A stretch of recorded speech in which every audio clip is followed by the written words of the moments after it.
Comecei a trabalhar depois de formado, ter feito inclusive um mestrado em engenharia mecânica no Vale do Silício, uma experiência muito legal.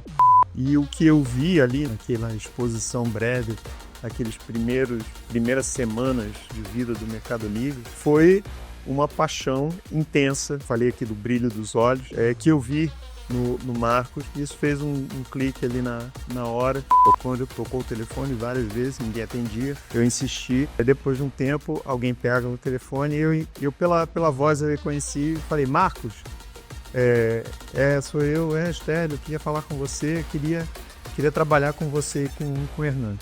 E aí aquilo pegou ele de surpresa e tal. Enfim, vou acelerar a história. 3 semanas depois a gente estava no Brasil para começar o Mercado Livre no Brasil.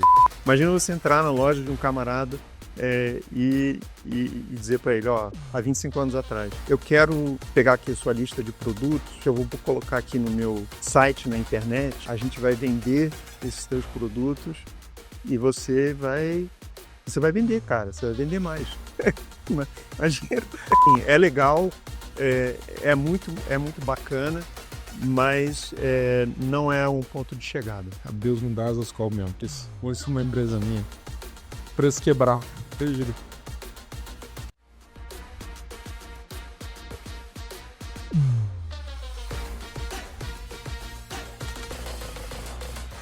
Então, pessoal, hoje, pela primeira vez, a gente vai ter uma gravação ao vivo do Zero Waste. Não tô nervoso, porque, porra, cara, tem gente que a gente não precisa fazer nada, é só não atrapalhar. Não é isso? E foi uma maneira que a gente encontrou de trazer um conteúdo mais relevante, né? Não fazer um evento tão maçante, mas seja dinâmico.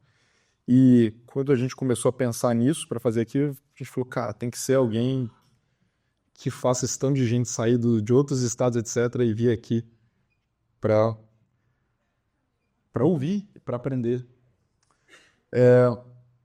Puta, e quando a Marcela falou: cara, vai rolar, eu falei: não, peraí, tá de sacanagem, porra. Vê aí se não roubaram o WhatsApp do cara aí. Isso aí deve ter sido de sacanagem.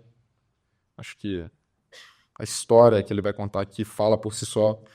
Ele também é formado em engenharia e talvez essa seja a nossa única similaridade. E tinha uma carreira ali, começou em bancos renomados nos Estados Unidos.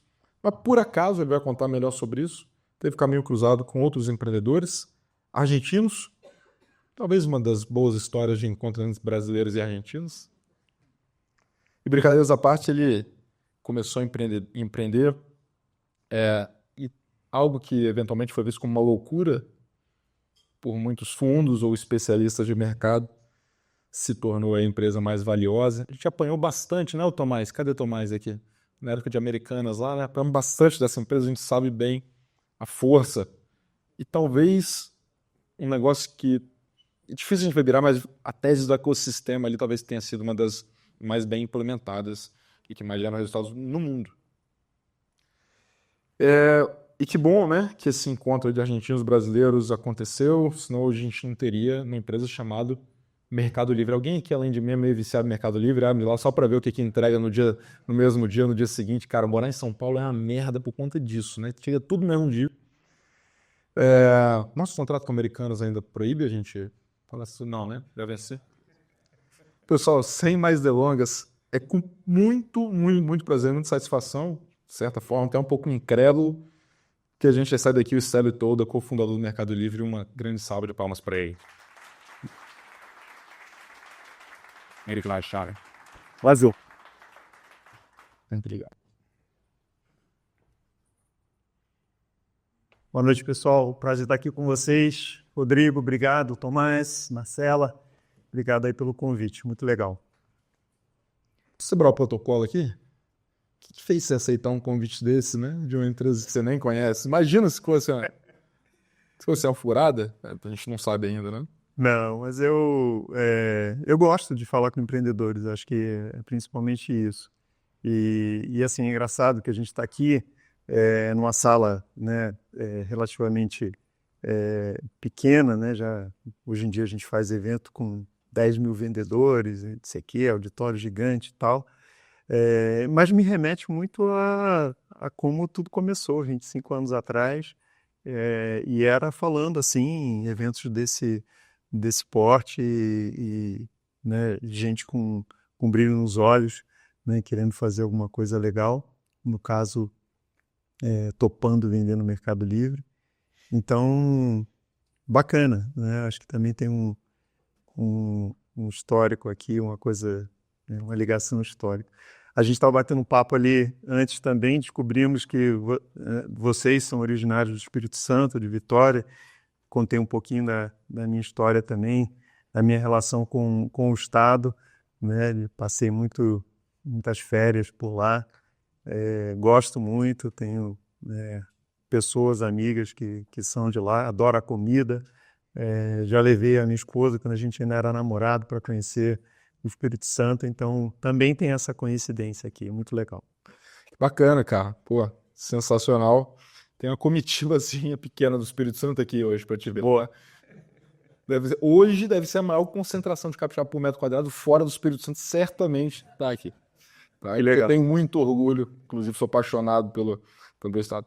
Eu já quero começar te perguntando uma coisa, e essa é uma das coisas que eu falei com o Marcelo. Eu falei, cara, eu quero perguntar isso, porque às vezes eu ouço algumas pessoas falando, putz, cara, eu quero empreender, mas eu não tenho a sua veia empreendedora e tal, e eu nunca pensei em empreender na minha vida, né? Tá aqui quem Tomás, etc., a turma que me conhece desde antes.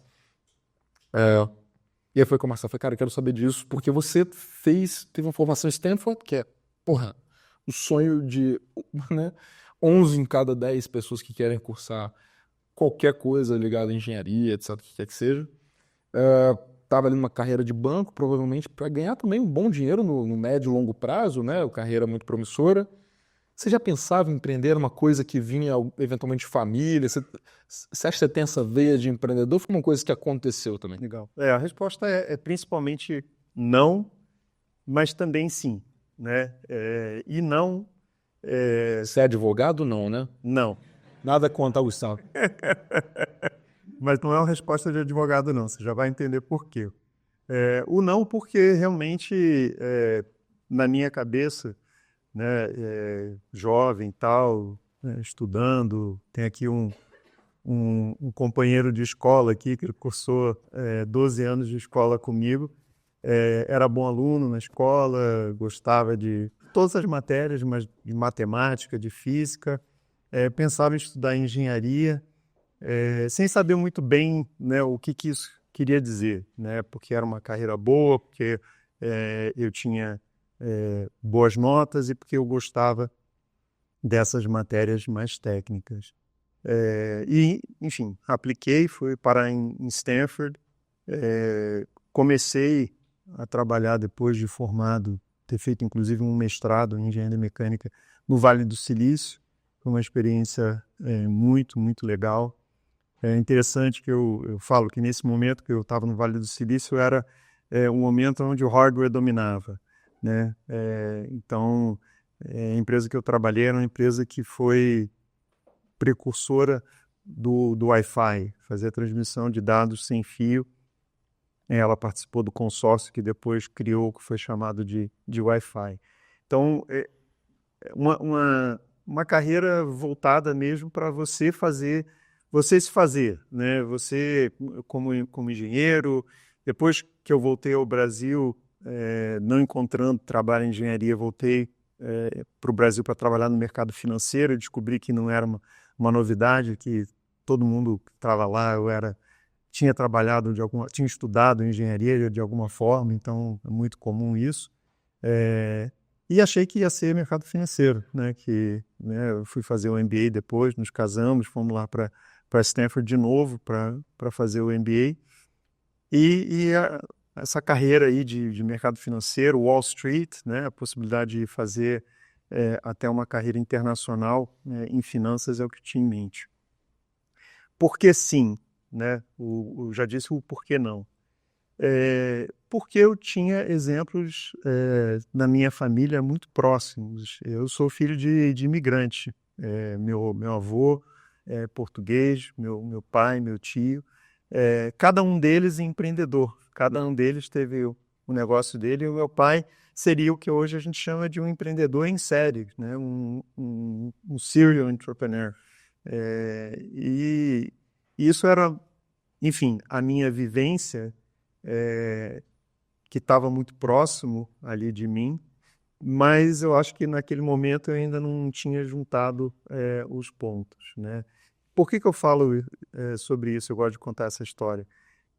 Porque, aí você falou, muita gente acha que não tem a ver empreendedora. Porque eu acho que tudo que você passou na tua vida, tudo que cada um de vocês passou na vida de vocês, conta para vocês fazerem o que vocês quiserem fazer daqui em diante, né? Como você liga esses pontos, aí é com cada um. Então são as experiências que a gente tem, os mentores que a gente tem, são pessoas dentro da família, são amigos, eu falei aqui, né, no Espírito Santo, eu tinha amigos dos meus pais que também eram empreendedores, que tinham negócios de concessionária de carro, enfim. Você lembra o nome da família, não? Depois eu falo, tá bom. Mas enfim, então assim, eu tinha assim essa veia empreendedora ali muito próximo. Legal. E eu acho que isso, depois, no momento certo, isso fez sentido para mim. Às vezes não é imediato, às vezes é só depois que faz sentido. Total, cara, total. E é bacana, gosto muito disso que você fala, assim, né? Daqui pra frente que eu decidi fazer as minhas experiências, eu vou ter que, eventualmente, até ressignificar essas coisas que aconteceram para me motivar para daqui pra frente. Você começa a enxergar sentido, né? Sim. Hoje eu vejo sentido. Conexões que você não viu antes. Exatamente, eu acredito muito nisso. E aí, legal, você começa ali numa carreira bem engenheiro original, assim, né? Tecnologia, etc. Isso que é década de 90. Eu me formei na faculdade, no mestrado em 1990. Então, Legal. eu trabalhei no Vale do Silício pré-internet comercial, que foi esse primeiro momento. Cara, sensacional. Depois você veio para uma carreira no mercado financeiro, que muito engenheiro tem feito no Brasil nos últimos anos. Como que do nada, ou se foi do nada, né?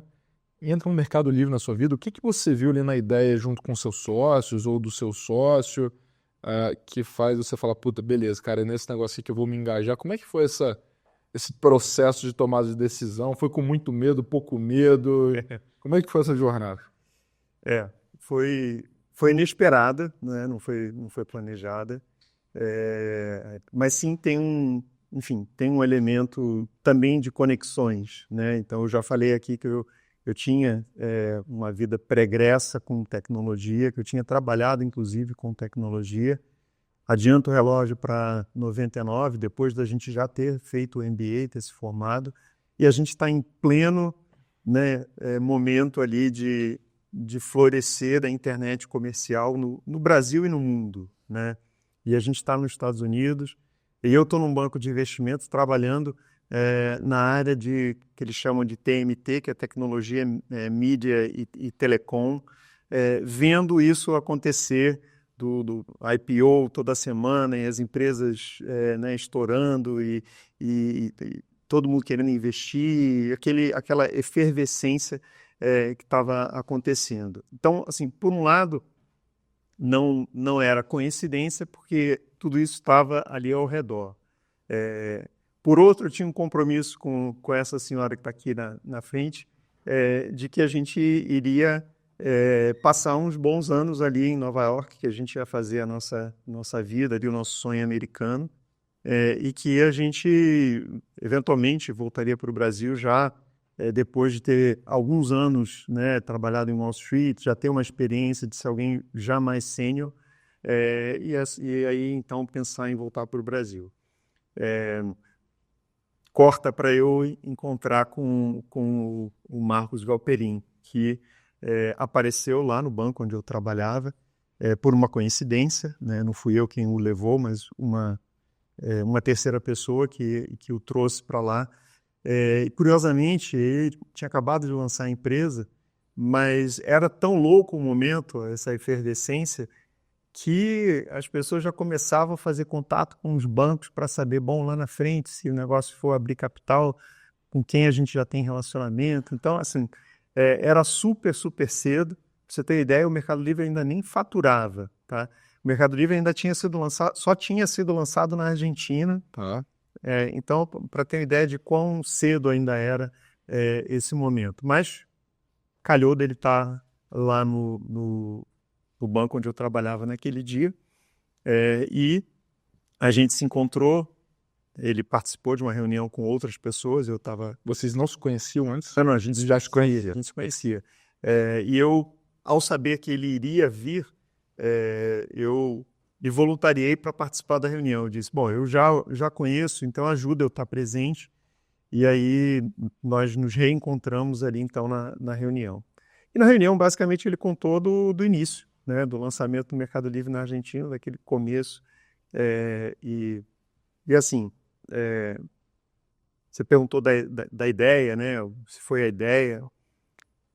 Nunca é a ideia, né? A ideia, a gente sabe que a ideia não vale nada, né? O que vale é a execução, o que vale é o que você faz disso. E o que eu vi ali naquela exposição breve, primeiras semanas de vida do Mercado Livre, foi uma paixão intensa, né? Eu falei aqui do brilho dos olhos, que eu vi no Marcos, e isso fez um clique ali na hora, e eu fiquei assim comparando o que era então a vida que estava proposta para mim nos próximos anos, e essa possibilidade, né, de voltar ao Brasil, de trabalhar com ele, com outro sócio que era o Hernan Casar, e enfim, saímos da reunião dali. Ele foi embora com um investidor que estava junto com ele, do Chase Capital. Foram embora, já era sexta-feira, era final do dia, era tipo, sei lá, 7 horas da noite. Peguei o metrô para voltar para casa, cheguei em casa, a primeira coisa que eu disse para ela é que a gente ia voltar para o Brasil. Ela imaginou que eu estava louco, né? Que não fazia sentido nenhum. E aí eu disse, eu preciso falar com o Marcos, preciso marcar uma conversa com ele aqui, porque estava na frente, obviamente, ali do pessoal do trabalho, preciso marcar uma conversa com ele para falar com ele. E eu não tinha celular na época, estamos falando de 99, eu tinha só o cartão que ele tinha me dado, com o endereço dele da Argentina, e tinha um cartão do cara do Chase. O cartão do cara do Chase tinha lá o telefone do cara, e eu liguei pro telefone do escritório do cara, sexta-feira, 7 e tanto da noite. Tocou o telefone várias vezes, ninguém atendia. Eu insisti. Depois de um tempo, alguém pega no telefone, e eu pela voz eu reconheci, falei, Marcos, sou eu, Estélio, queria falar com você, queria trabalhar com você e com o Hernando. E aí aquilo pegou ele de surpresa e tal. Enfim, vou acelerar a história. 3 semanas depois a gente estava no Brasil para começar o Mercado Livre no Brasil. Super feliz? Não, teve uma conversa, um processo, enfim, uma discussão aí. Curiosamente, um acordo também que a gente fez, que seria ali depois de um ano, se desse ruim, a gente partia para um plano B. Curiosamente, passou esse ano, eu acho que só um mês depois, né, 13 meses depois, que a gente revisitou essa conversa e, né, nos olhamos, e a gente tinha certeza que a gente tinha tomado a decisão certa e que era aqui mesmo, que a gente ia ficar. Legal. Eu acho que o interessante, né, é você olhar assim, putz, são só 25 anos. A gente está falando de 25 anos aqui. Exatamente 25 anos. Só 25 anos. Mas, ao mesmo tempo, caraca, 25 anos atrás. A gente está falando, não tem celular. É muito doido essa... Exatamente. Até porque hoje a gente vive, às vezes, um contexto de empreendedorismo que, puta, cara, se eu não criar minha empresa e vender ela por bilhões em 5 anos, é desesperador. Isso. E, cara, né? Mas, assim, cara, 25 anos focado, etc. A gente vai ter tempo para falar sobre isso. Mas, falando de 25 anos atrás, eu não consigo tangibilizar o que era um desafio de ser uma empresa, não só de tecnologia nessa época, mas latino-americana. Sim. Né? Puta, cara, acho que naquela época ali. Devia ter pouca coisa aqui rolando nesse sentido, um ambiente completamente diferente do que você via lá. Que foi esse desafio, assim, de ser isso, de empreender com isso? O que vocês ouviam e voltar para o Brasil, etc. Até esse convencimento todo, né, de que, cara, beleza, vamos comprar um risco aqui e tudo. Imagino que esse contexto devia ser muito desafiador e não tão bonito quanto é hoje, quando a gente fala que vai empreender com tecnologia aqui, né? Com certeza, com certeza. Você entrar, né, numa empresa de internet era ser meio hippie, né, naquela época, né, ser meio doido. Mas assim, desafios a gente teve, né, e ao longo do tempo, teve alguns no início, teve alguns ao longo do tempo.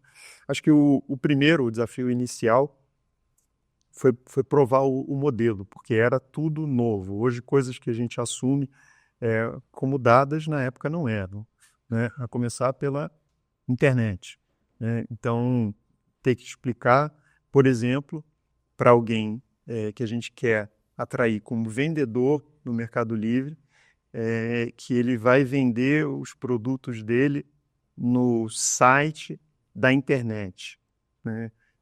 Isso hoje a gente não para pensar, mas imagina você bater há 25 anos atrás na porta de um lojista aqui, numa rua de São Paulo. Eu sempre uso como exemplo uma em particular, porque era uma característica, que era a rua onde tinha várias lojas de instrumentos musicais, e a gente foi lá fazer isso, que é a Teodoro Sampaio, aqui em Pinheiros.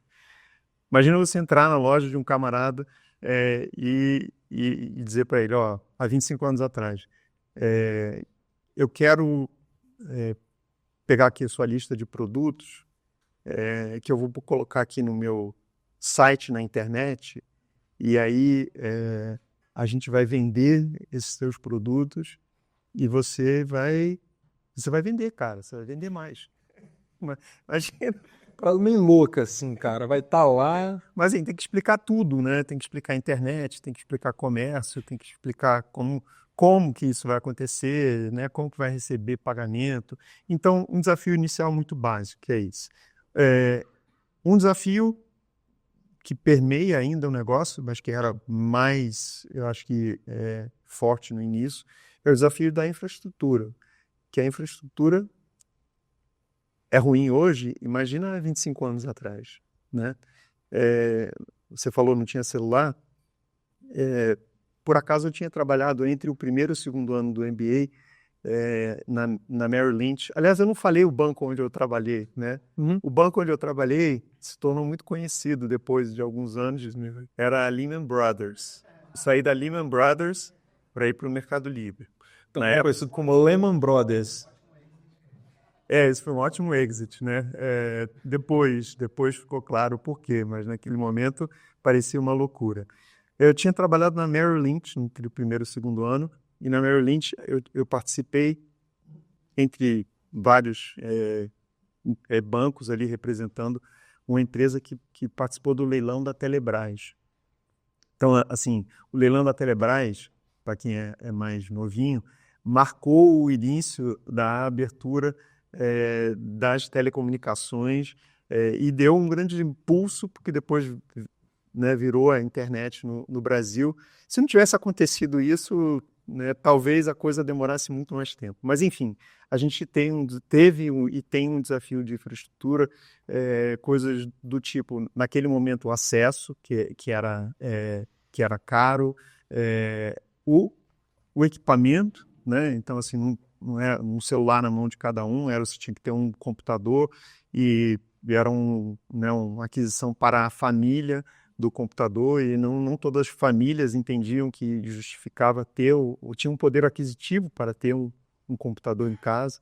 Enfim, acho que vocês entendem aí o ponto da infraestrutura, que foi um problema e que ainda tá? Hoje a gente entrega no Brasil inteiro, logística, a gente entrega, né, no Amazonas e para populações ribeirinhas, né? Como é que a gente faz chegar produto lá? A gente faz, mas é o desafio de você operar no Brasil com a infraestrutura que tem. Desafios de gente, né? Esse é um desafio que a gente teve ao longo do tempo. No início a gente teve basicamente que formar pessoas, ensinar o que era, por exemplo, a disciplina de marketing digital. O Mercado Livre foi um grande formador de pessoas antes de existir na faculdade, né, marketing digital, porque ninguém sabia o que era isso, né? E a gente, na prática ali, aprendeu e ensinou também, né? Se perguntou sobre ser latino-americana, né? E é o desafio de coordenação, de alocação de recursos. Né, a gente começou na Argentina, depois Brasil, depois México, e a gente rapidamente estava no continente inteiro, com gente em vários lugares. Então, o desafio de coordenar essas pessoas, de saber aonde você investe, né? Porque alguns países iam bem, outros não tão bem, alguns assimilavam mais rápido o que a gente estava fazendo, outros não. Enfim, foi muito desafio. Posso imaginar, posso imaginar. E até conectando com isso, esse negócio do desafio de empreender, né? Às vezes a gente acha que é só a gente que está passando ali, né? Um desafio, uma dor, etc. E uma vez, acho que uns 6 anos atrás, eu liguei pro Diogo, fundador do PicPay, um dos meus grandes mentores, e aí eu falei, Diogão, você já sentiu que você, meu irmão, você não tem clareza do que você tem que fazer, de que não tem como sair de onde você tá, de que vai dar merda, vai afundar tudo? Ele respondeu pra mim, ele falou assim, cara, você tem que me perguntar o oposto. Se algum dia eu acordei com a clareza e sabendo que aquele negócio ia dar certo. Você teve esse momento, eu sei que sempre é um desafio, etc, mas tem uns momentos que eles são mais dark, assim, né? Você fala, bicho, daqui a gente não vai sair, agora já esgotou. Vocês tiveram esse momento também ou algum momento específico de falar, cara, puta, aqui eu acho que é um cenário que a gente não consegue reverter. Assim, e é curioso, né, o que ele falou, porque eu acho que a gente gravita entre os dois extremos, né? O empreendedor ele precisa ser um otimista nato, né? Ele precisa acreditar naquilo que ele está fazendo e achar que aquilo que ele está fazendo vai dar certo, porque se ele não acreditar, quem vai acreditar, né? Então, assim, tem esse elemento, e eu já falei um pouquinho, né, até de convencer, a gente teve que convencer gente para vir, né? Então, para você convencer, você tem que acreditar. Então, tem esse extremo do otimismo. Mas, ao mesmo tempo, a realidade é dura, né? A vida é luta. E aí você se depara com isso, como ele disse, todos os dias. Todo dia você acorda com um problema para resolver, todo dia né, é alguma coisa nova que vem de algum lugar que você não tinha imaginado que era possível acontecer. Esse é um desafio, acho que, de todo empreendedor, principalmente da operação, né? Quando você está lidando com o dia a dia em que você começa o dia bem e, né, sei lá, tem uma greve de caminhoneiro, tem, Covid, tem qualquer coisa que o vale que acontece. Estou falando de coisas grandes, mas também tem coisas pequenas às vezes que também te atrapalham. E aí você tem que lidar com isso, né? Então, assim, o teu otimismo eu acho que serve sim para você lidar com esses desafios diários. No nosso caso, a gente teve muita gente que duvidava que esse troço que a gente estava querendo fazer ia dar certo, porque não tinha, né, não tinha, sei lá, um livro-texto para você consultar, para você ver, bom, isso aqui é como que a gente faz, né? Isso aqui é uma fórmula para a gente fazer. Não era isso. A gente efetivamente teve que descobrir o caminho ali na prática. Agora, haverá sinais, né? E então, a gente via os sinais, né? Eu acho que essa é a parte legal e a parte que faz com que a gente pudesse também ser otimista. O que eu quero dizer com isso?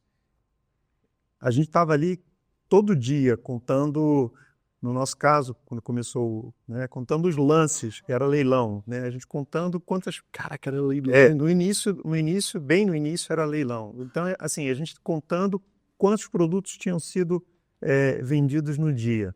E a gente entrava no site dos concorrentes e fazia a mesma coisa, né? E eu fazia questão aqui no Brasil de postar isso, né, na salinha que era desse tamanho aqui, onde estava todo mundo trabalhando, na parede aqui e dizer, ó, isso aqui foi o resultado de ontem. E aí no dia seguinte, né, do outro dia, assim por diante. E assim, nem sempre a gente aparecia ali em primeiro lugar. Muitas vezes não é. Não éramos os últimos, mas muitas vezes também não éramos o primeiro ali daquele dia. Mas todo dia era um pouquinho mais do que o dia anterior, né? E assim, e toda semana era mais do que a semana anterior. E todo mês era mais do que o mês anterior. Então, assim, a gente via que esse troço estava acontecendo. Tá certo que a velocidade, talvez não com o que se esperava, o que a gente gostaria, mas dava para ver que estava acontecendo. E até falando nisso, né? Você comentou sobre concorrentes, existiam dezenas de concorrentes que faziam ou a mesma coisa, ou algo próximo, ou substitutos ali. Concorrentes que levantaram muito mais grana, inclusive, do que vocês, e que boa parte deles, se não a maioria, não existe ou rapidamente morreu, né? O que você acha que...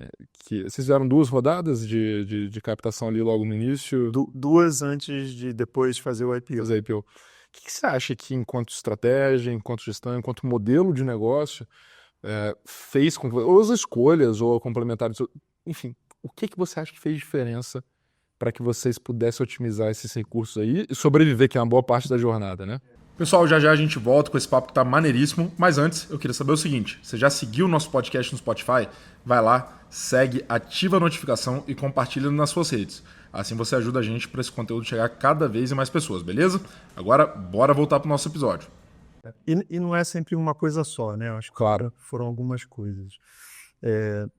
Uma de cara, assim, que para a gente era um fator de diferenciação, era o foco na experiência, né? Claramente a gente tinha um grande foco na experiência, e a tecnologia para a gente era importante, a gente se via como uma empresa de tecnologia, a gente quis ter tecnologia própria desde cedo.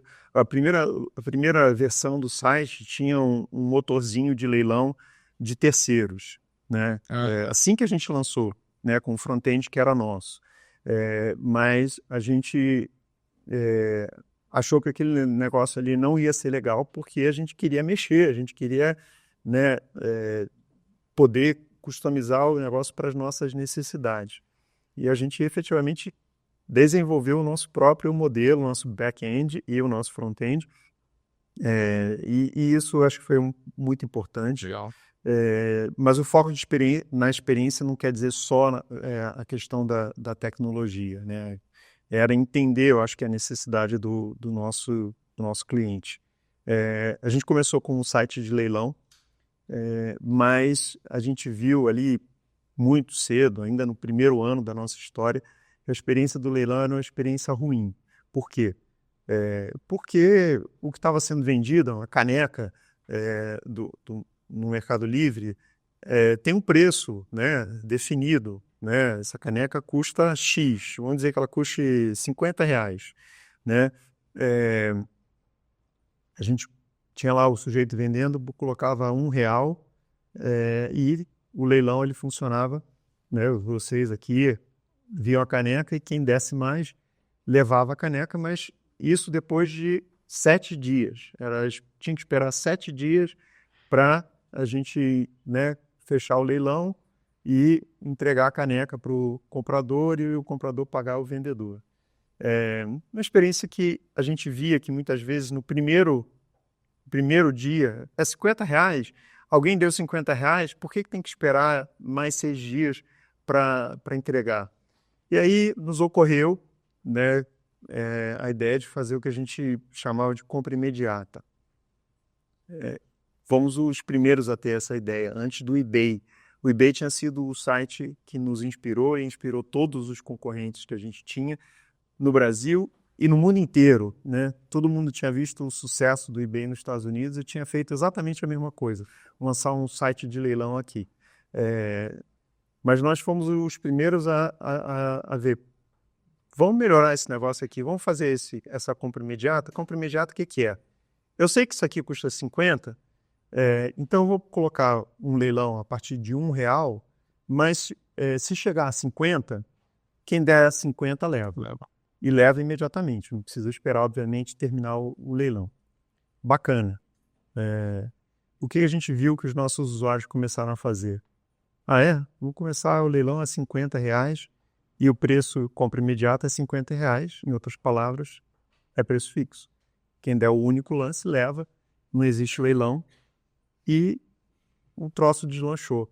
Depois de um tempo, a gente olhando para os números, né, acompanhando, a gente falou, vamos matar a compra imediata, vamos deixar só o leilão e a compra a preço fixo. O leilão para coisa que é rara, para coisa que não tem preço definido. E o preço fixo para o resto, para todo o resto que tem preço definido. A gente sabe quanto as coisas custam, quem define o preço é o vendedor e bola para frente. E aí, né? Então, assim, acho que essa história é muito, muito interessante. Porque mostrou, eu acho que o foco que a gente tinha na experiência e entender, né, entender como que a gente pode melhorar. E não é só uma questão de tecnologia. Essa foi uma coisa. Outra coisa, você mencionou até na pergunta, cuidar dos recursos. A gente acreditava que a gente precisava cuidar, que a gente precisava ser frugal.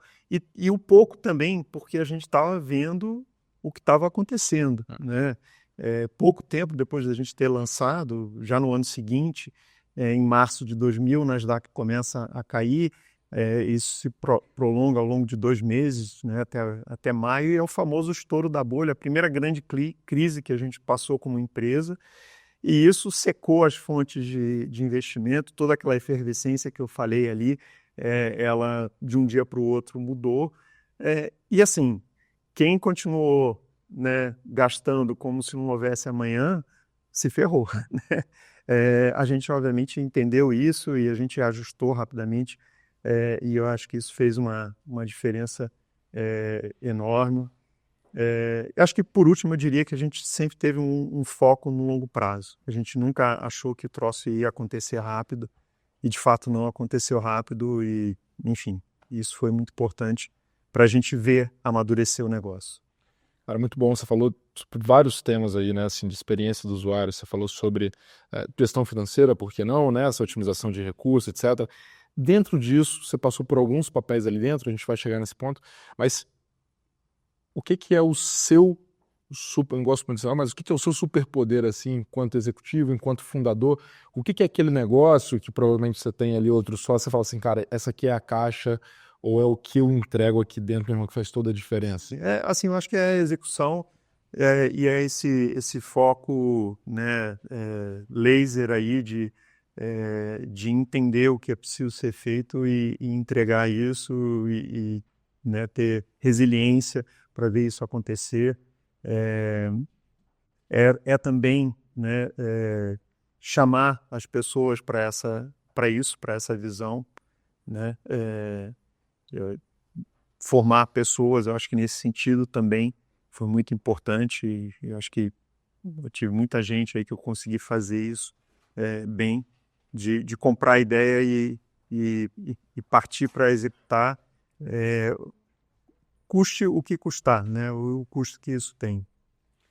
E aí, acho que a gente tem vários empreendedores aqui, acho que um dos grandes desafios do empreendedor é em algum momento ele entender que ele vai ter que se tornar um gestor, Sim. um executivo também.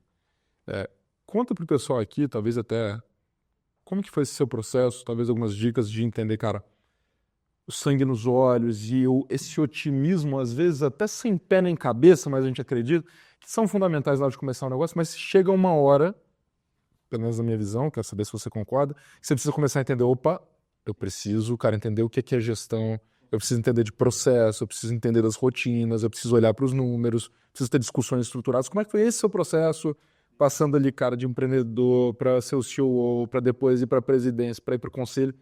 Todas essas etapas, assim, né? O que você deixa de dica aí para o pessoal? Assim, o legal, e assim como eu, acho que alguns dos meus sócios e pares que estiveram comigo nessa jornada, alguns ainda estão no dia a dia, outros não, mas a empresa foi feita de gente que soube se adaptar, né, que soube crescer com a posição. E assim, eu tive 3 títulos, né, em 23 anos de Mercado Livre, só 3 cargos, né? Pode parecer, pô, você não foi promovido, né? O que você fez? Enfim, não, assim, cada mês que passava, né, era o ano do cachorro. Você já era né, era um ano em outra empresa, e ali você aprendia a se graduar também para a próxima etapa. Então, né, de tirar a foto de produto na loja do vendedor, né, no primeiro mês do Mercado Livre,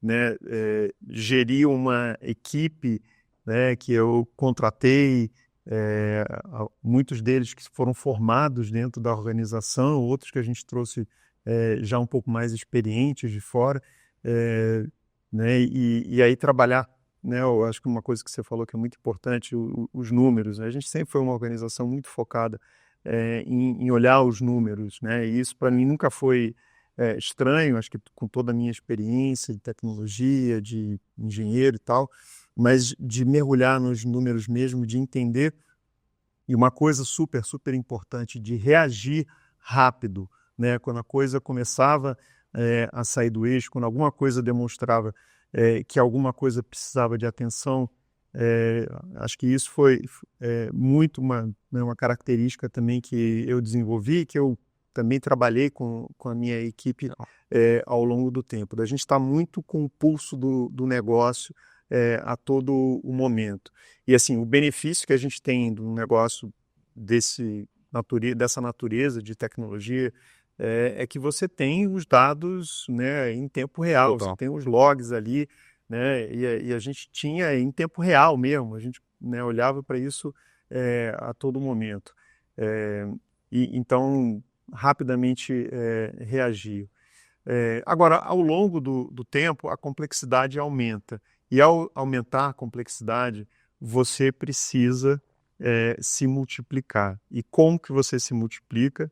Através de outras pessoas, porque é impossível você se clonar. Então, e você só consegue fazer através dos outros. E aí você precisa ter gente de confiança, gente que tem que compartilha a cultura, que compartilha a visão que você tem do negócio, enfim, gente que tem capacidade de execução, que como você também cresce com assento, né, que não se limita àquele espaço, que também ocupa o espaço que tem para crescer. E foi assim, né, acho que ao longo do tempo foi gerindo essas complexidades, né, mas gerindo sempre com gente, não tem outra forma. Tem que ser através do time, né?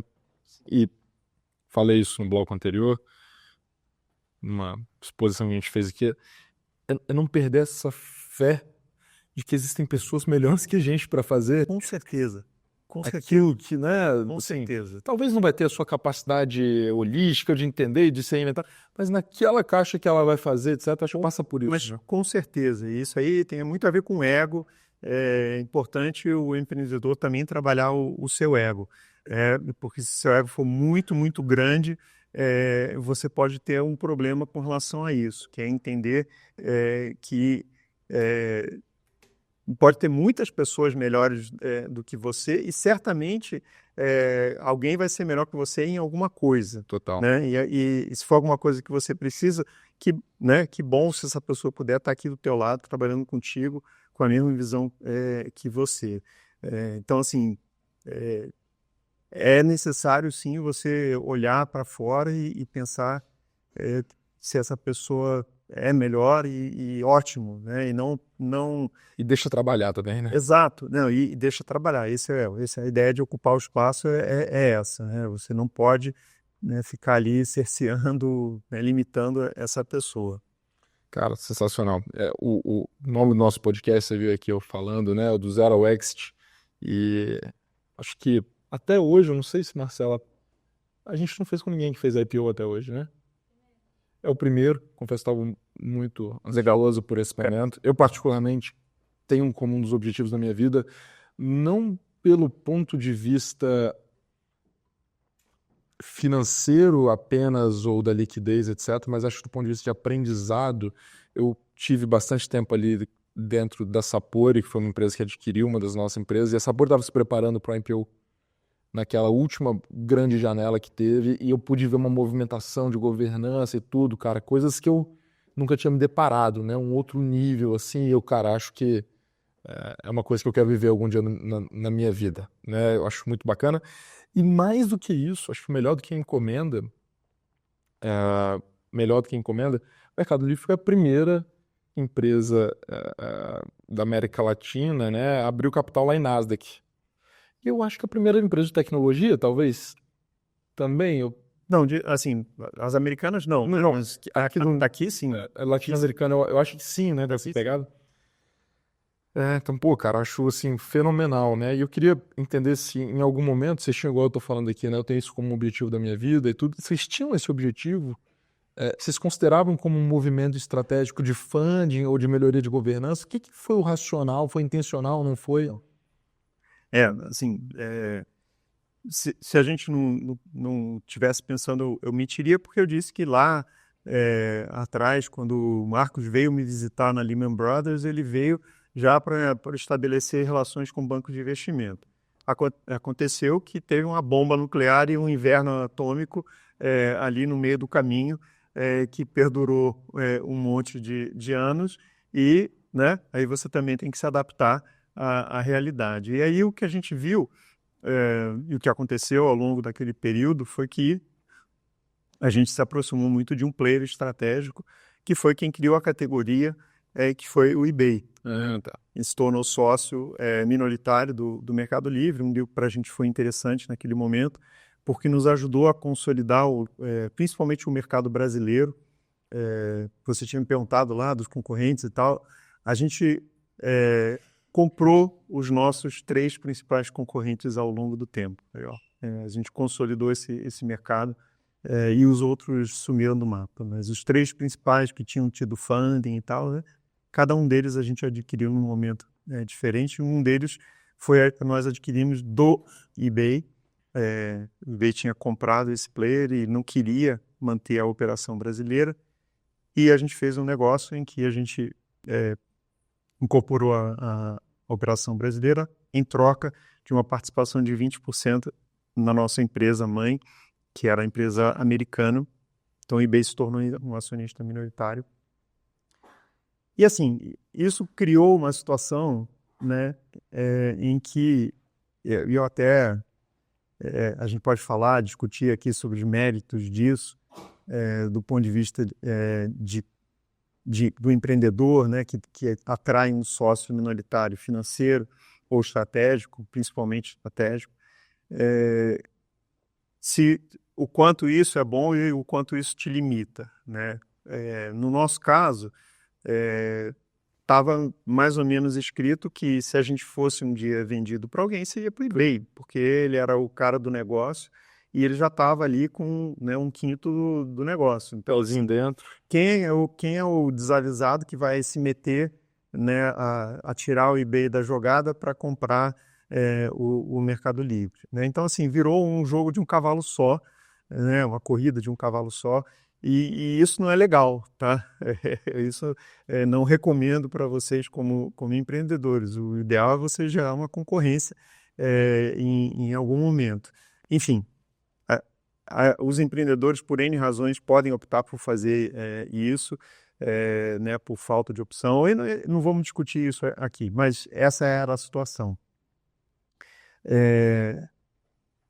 A gente teve a oportunidade de vender a empresa para o eBay, e o eBay deu para trás, né? E ele fez isso pelo menos 2, se não 3 vezes, né? Algumas delas, né, ou pelo menos uma delas, depois da gente já ter, né, feito ali o famoso handshake do Mercado Livre. Né, então isso, né, por um lado, nos trouxe uma frustração, né, de ser uma organização maior que não incapaz de tomar uma decisão final. E aí a gente embarcou numa jornada aí que se falava, né, na época, que era o dual track, né? Você tem a opção de fazer o M&A, mas você tem a opção de fazer o IPO também. O eBay, obviamente, não queria que a gente fizesse o IPO, mas a gente viu que eles também não avançavam, e então a gente tomou a decisão que esse era o caminho que a gente ia seguir, já com empresa de um porte um pouco maior. E, enfim, você falou governança, etc. e tal. Isso, por um lado, a gente enxergava mais como um custo, como um ônus, né? Como um ônus, né? Chatice, melhor dizendo, em bom português, mas o ônus de ser uma empresa de capital aberto, mas, obviamente, tinha os bônus, né? O principal deles é você realmente se abrir para o mercado de capitais, e nos Estados Unidos, no Nasdaq, onde o entendimento de uma empresa de tecnologia é totalmente diferente aqui do nosso mercado de capitais. Eu tendo trabalhado no mercado de capitais, eu vi isso na prática, né? Enfim, a gente não tem dúvida nenhuma que a gente tomou a decisão certa de ter aberto o capital lá no Nasdaq. A gente teve a possibilidade de abrir no Bovespa em dado momento, mas a gente optou por abrir lá. E, sim, isso trouxe, acho que, muita coisa boa para a empresa. Trouxe algumas chatices também, alguns ônus, mas trouxe muita coisa boa. Como diz um amigo meu, tudo tem problema na vida. Você tem que escolher qual problema que você quer. Exato. Crescer sem investidor tem problema, crescer com investidor tem problema, fazer IPO tem problema, tudo tem problema na vida. Qual que é o problema que você quer? Cara, isso é muito bacana. Deixa eu só tentar consolidar um pouco disso, você me confirma o entendimento. Vocês compraram uma empresa que o controlador era o eBay. Vocês pagaram isso um pouco em troca de ação? Em troca de ação, direta. Não houve troca de dinheiro, foi ação. Eu gosto de trazer isso para o pessoal ir entendendo, né? Que tem muita aquisição que é feita com troca de ação. Isso. Né? Então, muitas vezes, até as notícias que saem no jornal, às vezes, foi comprado por 100 milhões, 200 milhões, às vezes foi uma troca de ação equivalente a isso. Então... Exato, a valuation que estava ali no papel. Exato. Então, acho que esse é um ponto muito bacana, trazer destaque para isso. O método de pagamento, às vezes, importa mais do que o próprio valuation, né? Às vezes você vai receber a ação de alguma coisa que não vale nada, não foi o caso de vocês, mas isso conta. O segundo ponto que você tocou, e assim, cara, eu acho que é muito relevante. Eu estava num call hoje à tarde com um cliente nosso falando sobre isso, que, assim, cara, o líder do nosso mercado, cara, eles querem fazer um investimento minoritário. E, cara, você imagina, se sozinho a gente fez isso, imagina com ele como é que a gente pode crescer muito mais, etc. E aquela empolgação, e às vezes a gente tem um papel como advisor, jogar um pouquinho de água no show, falar assim, cara, então, nem sempre tem um estratégico, ou na maioria das vezes tem um estratégico minoritário, é uma merda. Sim. Não estou dizendo necessariamente que foi o seu caso. Não, no nosso caso, a gente literalmente correu atrás de uma alternativa, né? E eu gostei muito da expressão que você usou, a corrida de um cavalo só. O cara tem direito de preferência, muitas vezes tem direito de veto, tem voto, etc. O cara pode te pressionar de várias formas. Ele sempre tem, é tipo você ter o contrato de aluguel, né, Wilson? Se alguém aparecer para comprar ali, você tem um tempo para poder falar, opa, eu compro pelo mesmo preço, então deixa o mercado precificar esse negócio aí, etc. Então, a corrida de um cavalo só, ela tende a ser pior se você está querendo maximizar ali. Nem que seja um pangarezinho, é bom ter um segundo cavalo. Bom ter. E muitas vezes uma proposta na mesa é um ativo, né? Sim. A proposta é, tá bom, deixa o cara botar ali, né? Que isso gera a gente o tal do processo competitivo. E às vezes a gente descolar ali o preço do valor, né? Importante. Cara, muito, muito, muito legal isso. Como vou lhe perguntar para os outros, mas que conselho você dá para mim? Que é um dia fazer um IPO de alguma empresa, pode ser da VPX, pode ser de outros, pode ser de algum cliente que eu me vire sócio no futuro. Uma coisa que eu digo para você, mas digo para todo mundo, né, é que o IPO, e foi para a gente assim, é uma etapa, tá? Não necessariamente é a última etapa, né? E de preferência, não deve ser a última etapa. E às vezes pode ter gente na tua equipe que olhe para o IPO como, né, a porta de saída. Claro. E não é o ideal, né? É ideal, sim, é bom, legal ter um preço, né? E o mercado dá o preço, e você passa a ter um preço diário, e às vezes também não é muito bom, né? Porque você também vive o sabor do Fed nos Estados Unidos, que baixa juro ou que sobe juro, né? Você vive o sabor né, a Microsoft anunciou o resultado e o setor de tecnologia todo caiu, porque foi ruim, enfim. Então, ter esse preço diário é legal, por um lado, porque eu acredito, né, no mercado, se você está fazendo as coisas direito, no longo prazo o teu preço tem que aumentar, tá? Assim, não há mercado ruim que dure para sempre, tá? Também não há mercado bom que dure para sempre, tá? Acho que é importante saber disso também. Legal. Mas você ter o preço ali é legal. Mas o IPO não é um destino, né? O IPO ele tem que ser uma etapa. Legal, legal. Muito bom, cara. A gente gosta de fazer um bate-bola bem jogo rápido, de algumas perguntinhas aqui. Como é que foi a comemoração do IPO? Foi muito legal, assim, uma sensação né, de dever parcialmente cumprido, ou dever cumprido, muita alegria.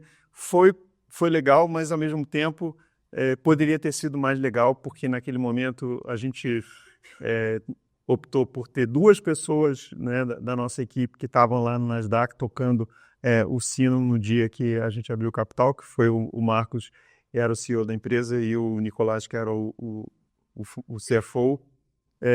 E a gente assistiu isso remotamente, comemorou com as nossas equipes ali naquele dia, e no dia seguinte a gente já estava trabalhando, né? Tudo certo. Então, assim, foi legal, foi bacana, foi um orgulho, muita satisfação, mas a gente sabia que, né, tinha coisa para fazer. E até é legal isso, porque o Marcos gosta de contar a história dele voltando de Nova York, do IPO, e pegando um táxi em Buenos Aires para voltar para casa, e o cara perguntando o que ele fazia, ele, né, veio de Wall Street, tocou o sino, né, puta orgulho, não sei o quê. E aí ele fala, não, eu sou do Mercado Livre e tal. O cara fala, pô, Mercado Livre, que droga, eu compro lá e, pô, tem problema, e não sei o quê, eu tenho um primo que é vendedor e tem problema. E assim, aí a realidade, né, rapidamente baixa ali, né? E assim, o ideal, e falando até do IPO, o ideal é que você você não quer que os investidores morram de amores, estejam, pô, Mercado Livre, não sei o quê. Você quer principalmente que os teus vendedores, né, como hoje em dia eu posso dizer, tenho orgulho, pô, caraca, o Mercado Livre entrega tão rápido, como é que pode? Como é que tudo que eu quero tem lá, assim, isso nos dá, acho que um orgulho até muito maior. Então, assim, é legal, é muito bacana, mas não é um ponto de chegada. Cara, Deus me dá asas qual mesmo, porque se fosse que uma empresa minha, preço quebrar, não tem jeito. Alguma lembrança que te marca desse processo de IPO, toda essa estruturação? Foi legal que a gente dividiu as equipes ali de roadshow em 2, e eu participei de uma delas. O Marcos e o Nicolás, que era o CEO e o CFO, estavam nos Estados Unidos, eu fui para a Europa com o Hernan, que era o CEO na época, e a gente cobriu a Europa, fomos para a Argentina, também visitamos aqui no Brasil, Rio e São Paulo, alguns investidores institucionais. Então, assim, foi bacana, mas eu acho que o que me marca mais são os números. A gente abriu o capital em agosto de 2007. O último ano completo que a gente tinha tido foi 2006. Naquele ano a gente faturou 50 milhões de dólares. Esse ano a gente ainda não publicou os resultados, então não é oficial ainda, mas a gente está no caminho para faturar 20 bilhões de dólares. São 400 vezes o que a gente faturou há 18 anos atrás. Se fizer uma conta de CAGR, dá 39% ao ano de crescimento acumulado por ano. 39 sobre 39, sobre 39, sobre 39, sobre 39, sobre 39, e assim por diante, 18 vezes. Então, 50 foi o número de 2006, 80 foi o número de 2007. No ano 2007, completo, a gente faturou 80 milhões de dólares, 250 vezes mais a gente vai faturar esse ano. também em 17 anos dá um CAGR de 38% ao ano em dólar de faturamento. Cara, sensacional, sensacional. Deixa eu aproveitar um momento aqui. História rapidinha. Por coincidência está aqui hoje também. Tenho muitos conselheiros e mentores na minha vida. Um deles é o Wilson, que está aqui. E o Wilson um dia me mandou no WhatsApp, falou, cara, puta, Rogério, o fundador da Wine, conseguiu um lote de vinho, cara, do cacete. Pô, não tem mais esse negócio e tal, não sei o quê. Pô, eu não tenho paladar pra esses negócios que esses caras falam, né? Aí ele falou, não, cara, pô, pode comprar. E ele só me dá conselho bom, né? Há muitos anos. Você lembra qual era? Oi? Você lembra qual era? Calma. E aí eu falei, pô, me manda aí, deixa eu ver e tal. Chegou lá, cara, vinho, o nome era IPO. Falei, cara, sensacional. Eu olhei e falei, cara, quantos mil a garrafa? Meu Deus do céu. Eu falei, tá, Wilson, beleza, uma garrafa. Tá? Ele falou, o mínimo são 3. Eu falei, puta que merda. Vamos participar. Tá bom, manda uma caixinha pra mim e tal. Eu falei, cara, deve ter uma explicação pra isso. A primeira das 3 eu tomei quando a gente fundou a DPX, os meus sócios. Boa. Tava guardando. Tem 2 guardadas e uma delas, lógico, que eu ia trazer pra te dar de presente. Que isso, rapaz? IPO. Que eu acho que foi um do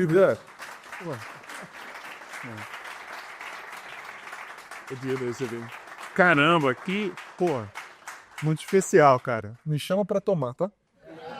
Muito especial, muito, muito, muito obrigado. Muito legal.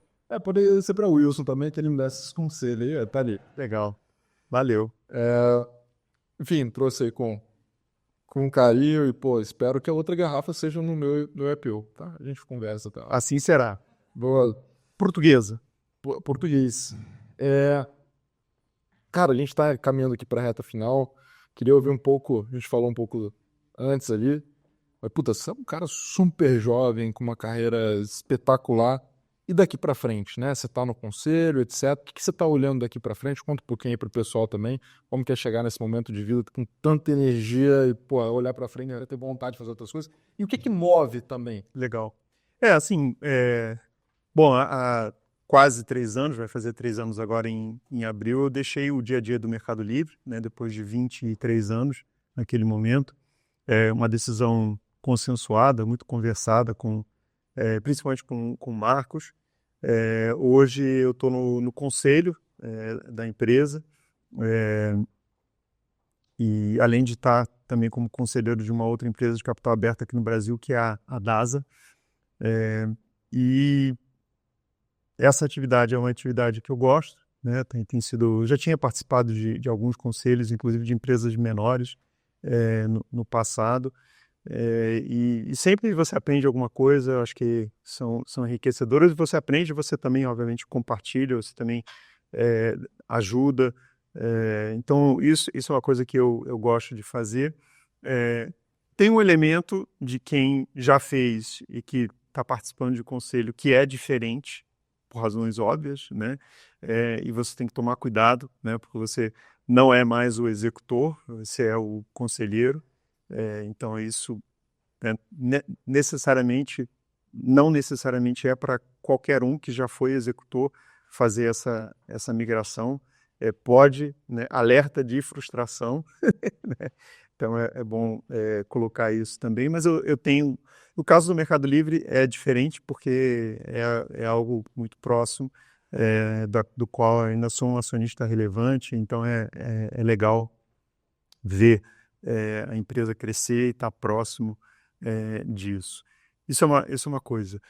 Atividade de mentoria é algo que eu já faço há muitos anos, principalmente através da Endeavor, mas não só através da Endeavor. Eu sou parte desse ecossistema aqui no Brasil e muita gente me procura. Em alguns casos já fui, por exemplo, do Boost Lab da BTG, durante algum tempo mentor também, tenho um excelente relacionamento lá com o pessoal da BTG. E até porque trabalhei no Pactual, um dos bancos que eu trabalhei no Brasil foi o Pactual. Então, essa atividade de mentoria também é uma que eu tenho feito. E investidor, né? Investidor, eu tenho uma proximidade com alguns fundos, com a Casec, que foi fundada por ex-Mercado Livre, mas não só a Casec, conheço bastante o Brian da Latitude também, então invisto com ele, o pessoal da Norte também, que enfim, tenho um relacionamento com ele já de algum tempo.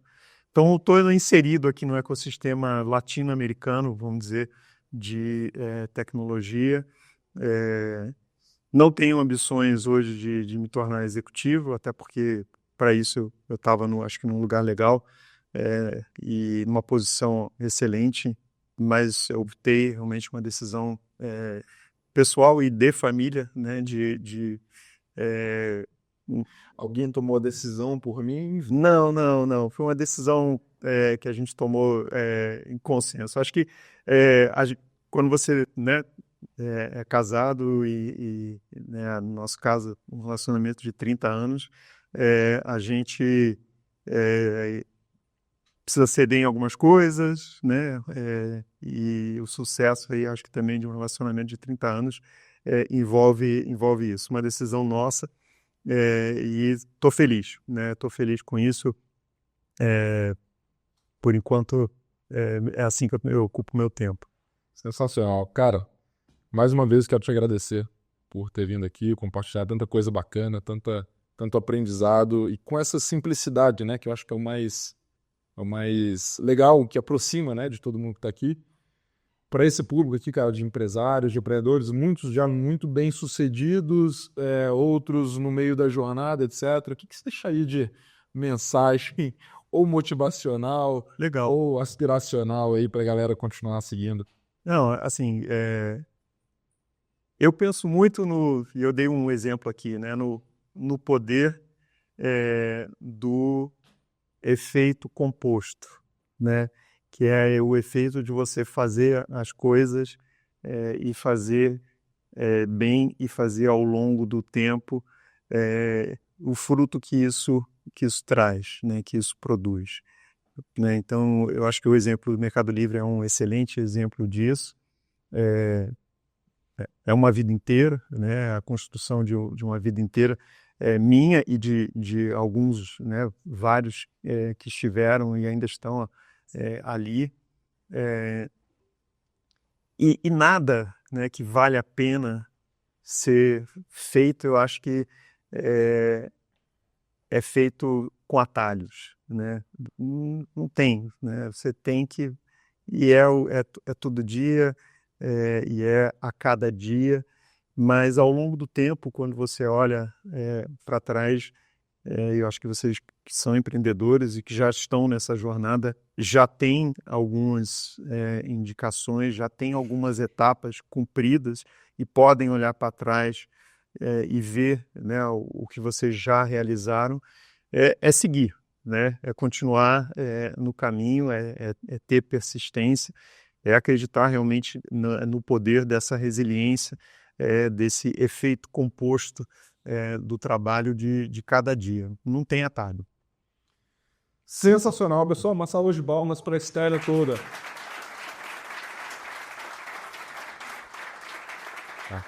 Obrigado, cara. Sensacional. Caroseiro aí, acredito no nosso professor que você gosta do... Pô, do que isso? Adorei.